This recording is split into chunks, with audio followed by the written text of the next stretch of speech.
الحمد للہ وکفی والصلاة والسلام علی عبادہ الذین اصطفی اما بعد۔ ہمارا جو ہے باب الفتح والامالہ پورا ہو گیا تھا۔ آج باب الراعات اور باب اللامات ان کو پڑھتے ہیں۔ ٹوٹل 4 شعر ہیں باب الراعات باب اللامات کے، 4 شعر ہیں، لیکن اس میں کافی ساری چیزیں ایسی ہیں جو الدر اللوامہ پہ چھوڑی ہوئی ہیں، جن میں اتفاق الدر اللوامہ کے ساتھ ہی، تو وہ میں ساتھ وضاحت کر دوں گا۔ سب سے پہلے آپ ذرا شعر نمبر 85 دیکھیں۔ القول فی الراعات واللامات مرققات و مفخمات، یہ گفتگو ہے جو راعات اور لامات کے سلسلے میں چلنے لگی ہے، درا حال ہے کہ وہ راعات اور لامات دونوں مرقق ہوں یا دونوں مفخم ہوں۔ کب دونوں مرقق ہوتے ہیں، کب دونوں مفخم ہوتے ہیں، آسان ہی ہے انشاءاللہ۔ چلیں پہلے باب الراعات دیکھتے ہیں۔ یہ ایک شعر میں باب الراعات پر انہوں نے نپٹا دی ہے۔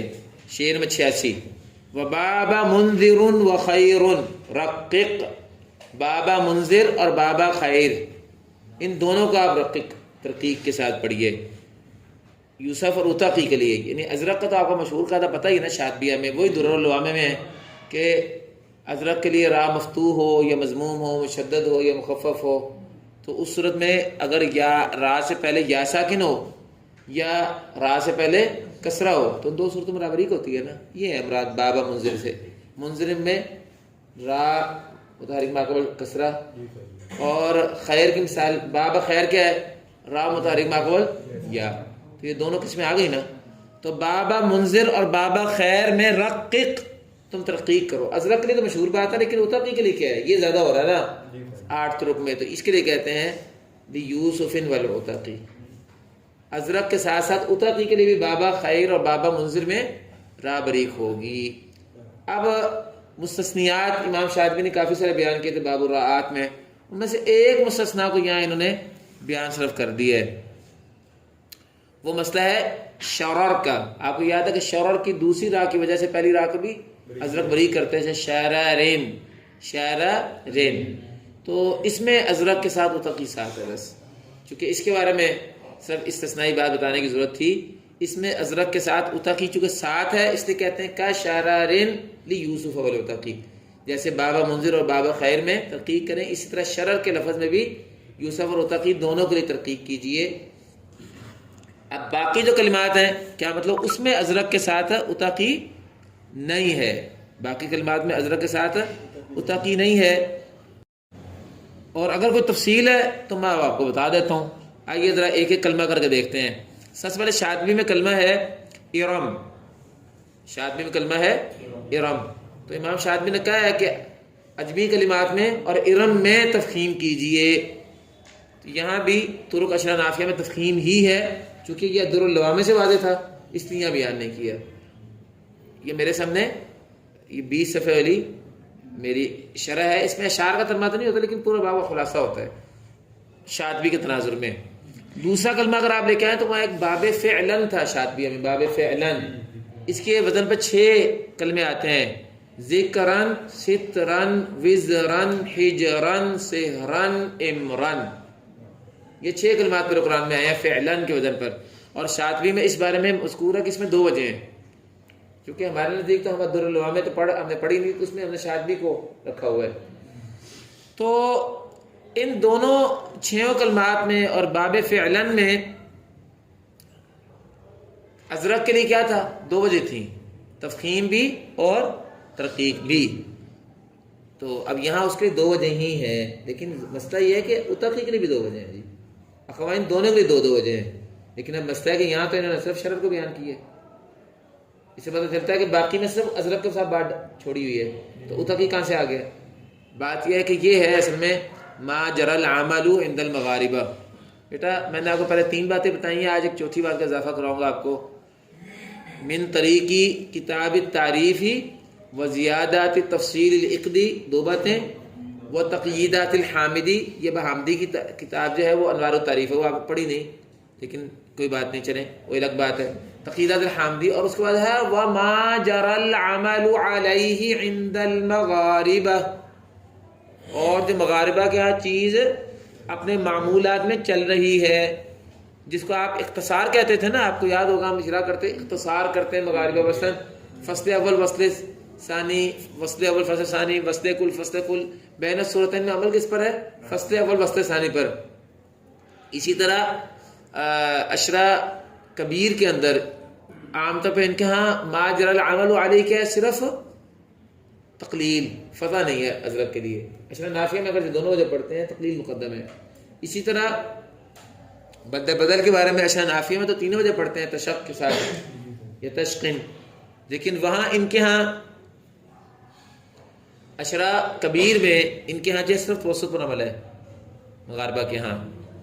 تو یہ جو ہے نا اس کو تشہیر بھی کہتے ہیں، تشہیر مشورت کس پر ہے؟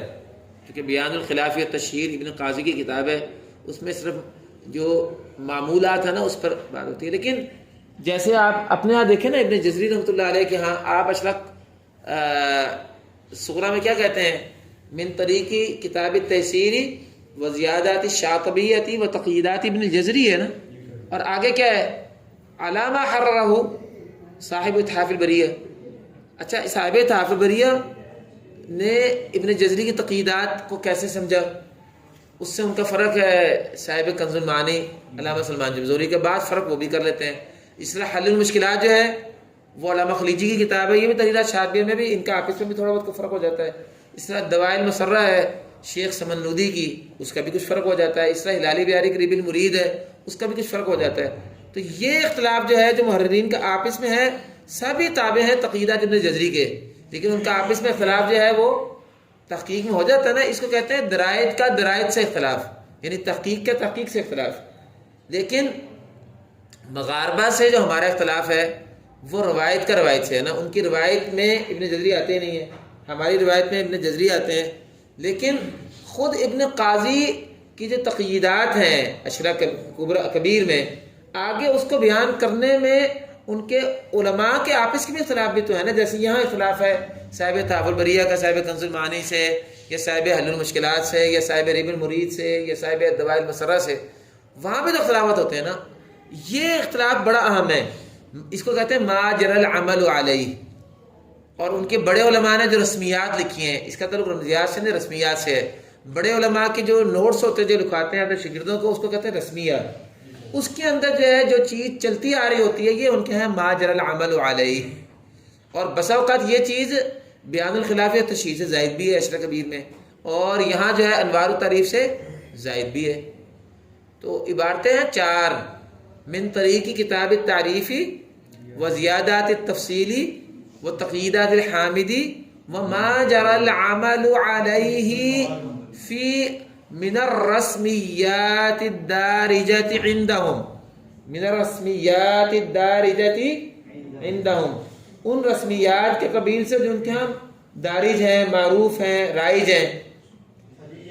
یہ جو ما جرى العمل علیہ ہے نا یہ بڑا اہم ہے۔ اچھا، اب ما جرى العمل علیہ میں بعض اوقات اضافے مزید بھی ہو جاتے ہیں۔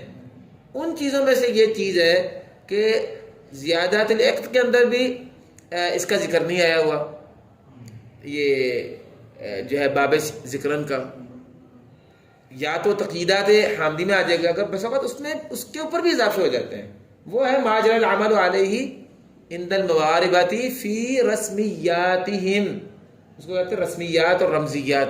رمزیات تو ان کا طریقہ جمع ہے نا، الجمع والارداف کا وہ انداز ہے جس کے ساتھ وہ اختصار کے لیے قاریوں کی ترتیب آگے پیچھے کر دیتے ہیں۔ رمزیات تو اس کو کہتے ہیں، اور رسمیات کہتے ہیں مغاربہ کی وہ لوحات، تختیاں جس کے اندر جیسے ہمارے ہاں یہ قرآن نہیں حاشیے والے، اس میں اختلاف حاشیے بھی لکھوا دیتے ہیں، تو استاد طالب کو لکھواتا ہے، اس میں جرا نہیں ہوتا، اس میں اختلاف کی تفسیر ہوتی ہے، اس کو کہتے ہیں رسمیات۔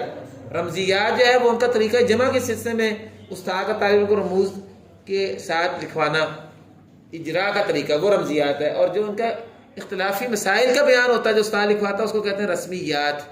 اور یہ جو ما جرى العمل علیہ ہے اس کا تعین رسمیات سے ہوتا ہے، اور ان کے ہاں ما جرى العمل علیہ کا مقام تقییدات حامدی سے بھی زیادہ ہے عشرہ نافیہ میں، اور تقییدات ابن قاضی سے بھی زیادہ ہے، کیونکہ اصل چیز وہ ہے جو استاد آگے چلاتے ہیں۔ مثلا ہمارے ہاں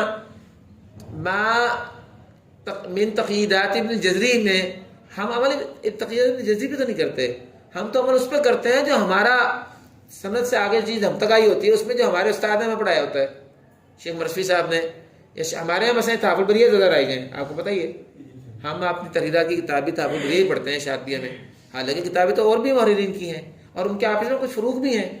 تو ہمارے ہاں جو ہے عمل صرف تقییدات ابن جزری پر نہیں ہے، بلکہ تقییدات ابن جزری کے اس فہم پر ہے جو امام علی حسن خلف الحسینی نے تحفظ البریہ میں پیش کیا.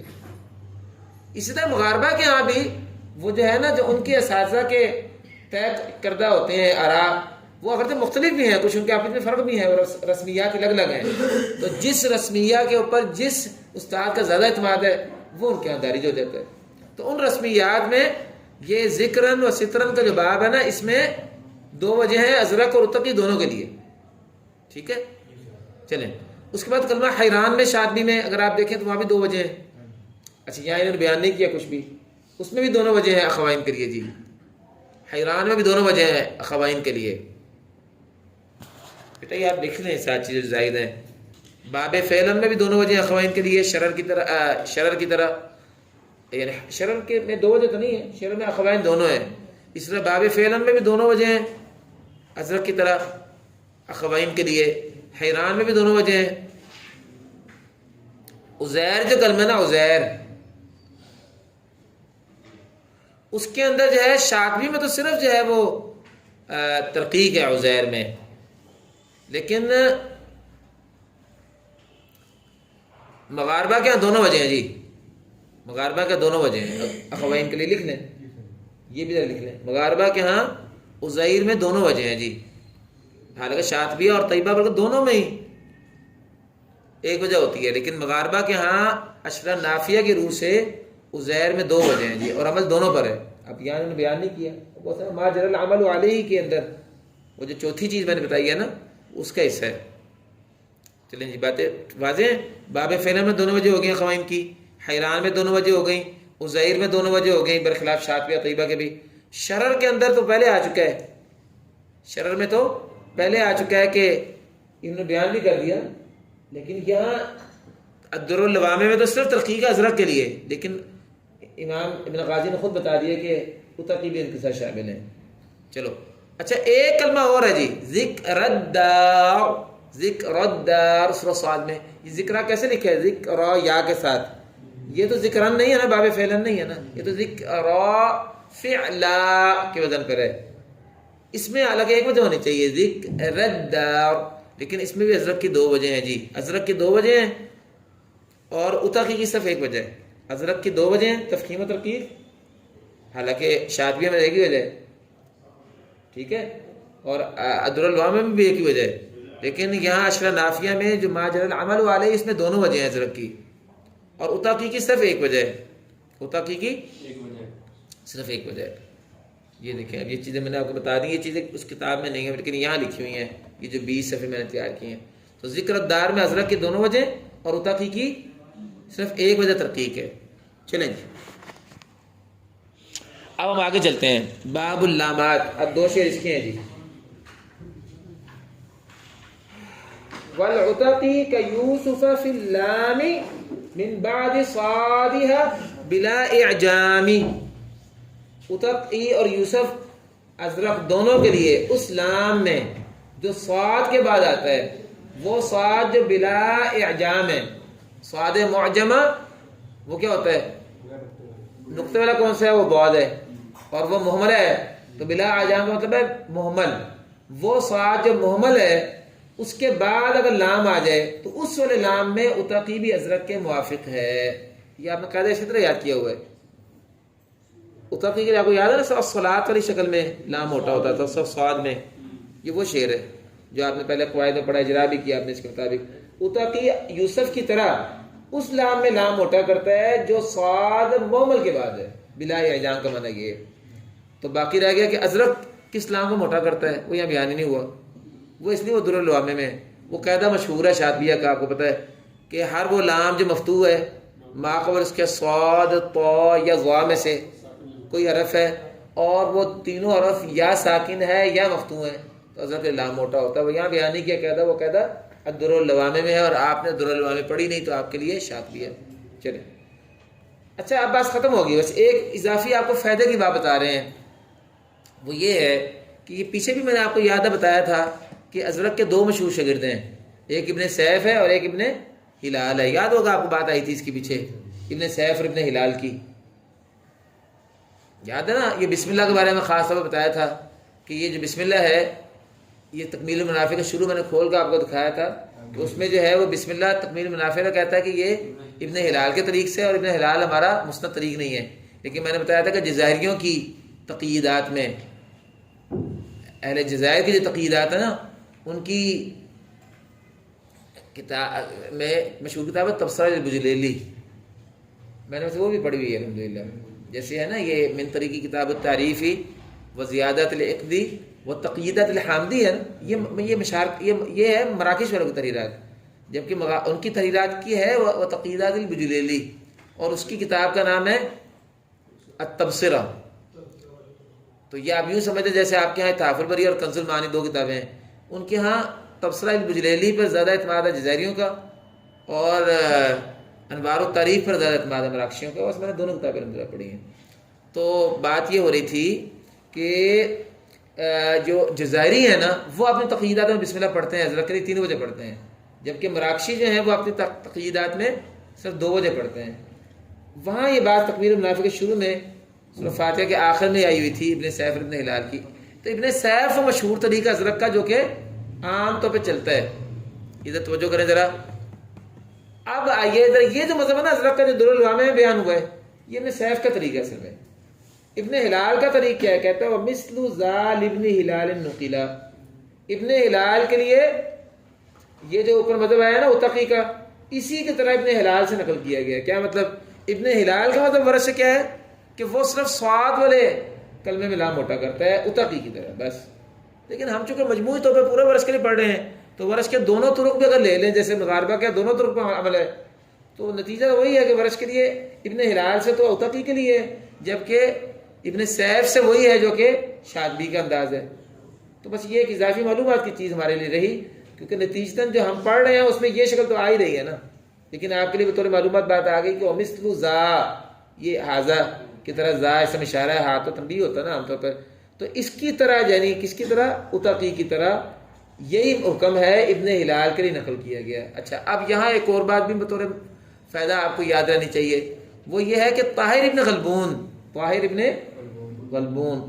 غلبون آپ کو پتا کہ دانی کے 2 شاگرد ہیں، طاہر ابن غلبون اور ابو الفضل فارس، مشہور کتاب التعریف وغیرہ میں. ویسے شاگرد تو امام دانی کے استاد تو 4 ہیں، طاہر ابن غلبون ہے اور ابو الفضل فارس ہے اور عبدالعزیز الفارسی ہے اور ابن خاقان ہے. یہ 4 شاگرد بڑے، 4 استاد بڑے ہیں. لیکن یہ جو شاطبیہ وغیرہ میں یا جو ہے یہاں ان کے یہاں مشہور شاگرد ہو، تو اس میں سے ابن طاہر ابن غلبون جو ہے نا اس کا کی رائے اور ہے بھی بطور فائدہ بتا رہے ہیں آپ کو، ورنہ جو ہمارے عام طور پر ازرق رائج ہے وہ فارس کے طریق سے رائج ہے. غالباً تحصیل کے طریق پہ فارسی ہے ازرق کا، نہیں وہ ابن خاقان ہے. ورش کا طریق جو تحصیل میں نا ابن خاقان ہے.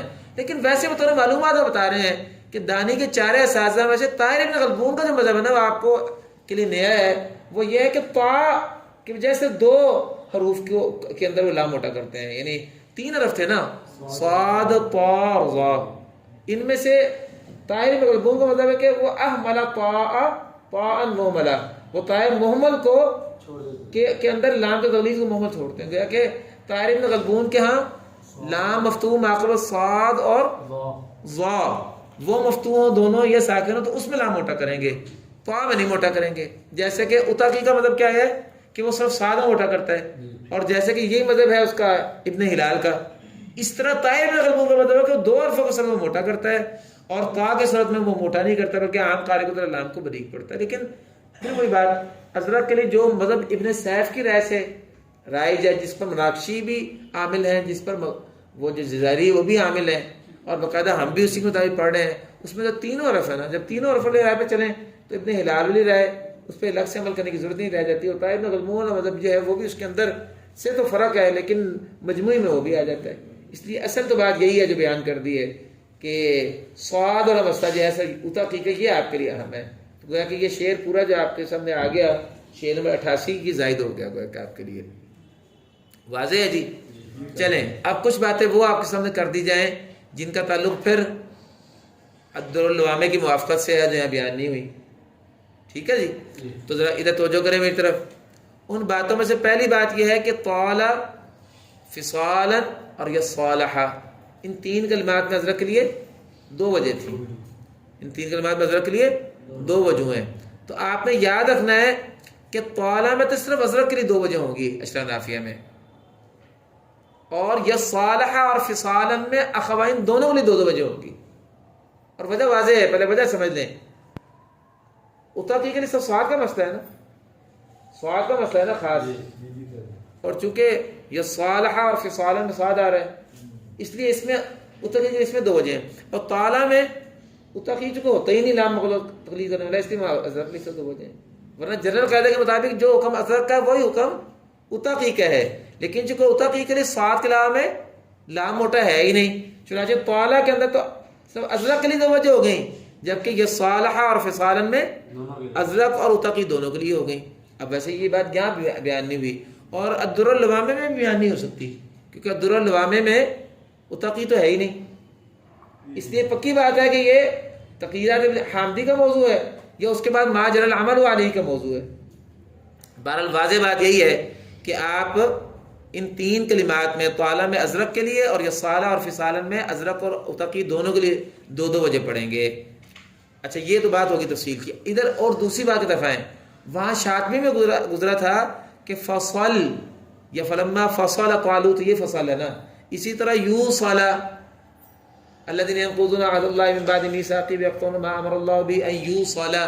تو اگر یہ وقف کریں تو شاطبی کی روح سے حضرت کے لیے دو وجہ جائز ہوتی ہیں، ہر اس لام پر جو وقف کی وجہ سے ساکن ہو جائے، ورنہ اصل میں دو وجہ تھی.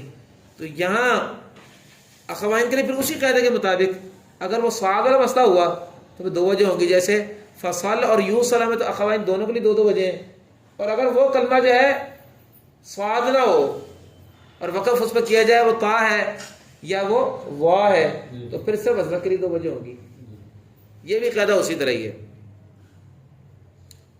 مثلا فطلّہ آ جائے، مثلا ویسے فطلّہ نہیں قرآن میں تو فطلّن آتا ہے وہ، لیکن اگر فطلّہ آ جائے تو پھر حضرت کے لیے صرف دو وجہ ہوگی، اتقی کے لیے ایک وجہ ہی ہوگی.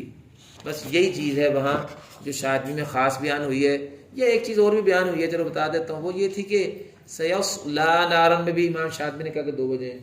تحفظ بریہ میں آپ نے اس کی وضاحت بھی پڑھی تھی. وہ کہتے ہیں کہ جب لام موٹا کریں گے تو فتح ہوگا، لام فتح کے ساتھ لام موٹا ہوگا، اور جب سیصلیٰ تقلیل کریں گے تو بریک ہوگا، تو دو وجہ بھی بن گئی نا.